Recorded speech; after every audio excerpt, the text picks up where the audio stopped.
It is really puzzling to me that having just buried one monster, the Soviet Union, another remarkably similar one, the European Union, is being built. Exactly what is the European Union? Perhaps by examining the Soviet version we can get the answer. The Soviet Union was governed by 15 unelected people who appointed each other and who were not accountable to anyone. The European Union is governed by 24 people who appoint each other, meet in secret, and are not accountable to anyone, and whom we cannot sack.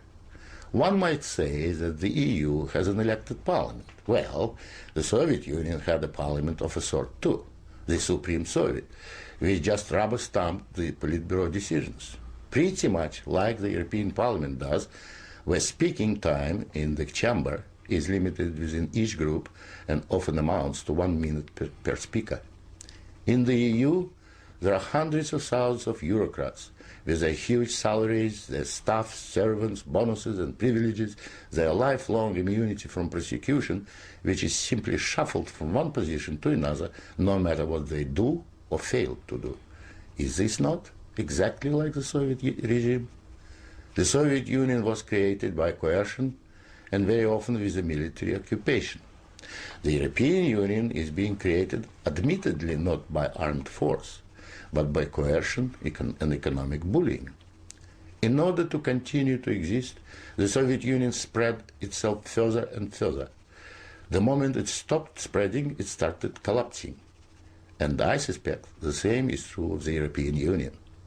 We were told that the purpose of the Soviet Union was to create a new historic entity, the Soviet people, and that we must forget our nationalities, our ethnic traditions and customs. The same seems to be true of the European Union. They don't want you to be British or French.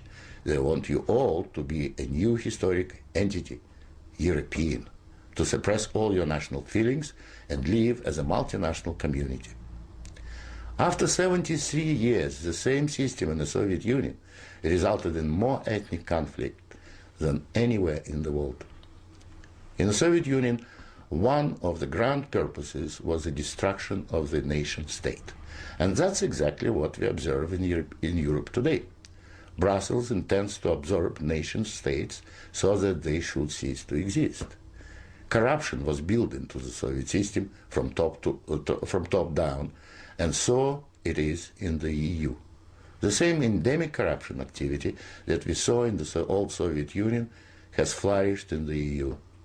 Those who oppose or expose it are silenced or punished. Nothing changes.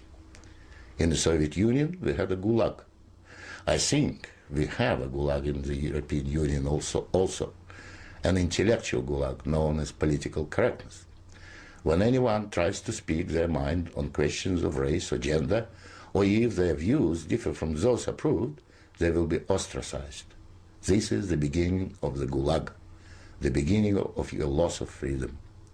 In the Soviet Union, they told us we needed a federal state to avoid war. In the European Union, they are telling you exactly the same thing. In short, the same ideology underpins both systems. The EU is an old Soviet model presented in Western guise. But again, like the Soviet Union, the European Union has within itself the seeds of its own demise.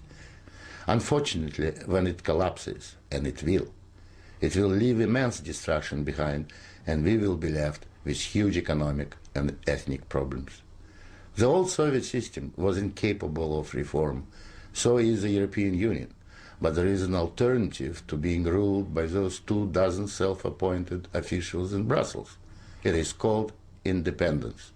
You don't have to accept what they have planned for you. After all, you have never been asked if you wanted to join. I have lived in your future, and it didn't work.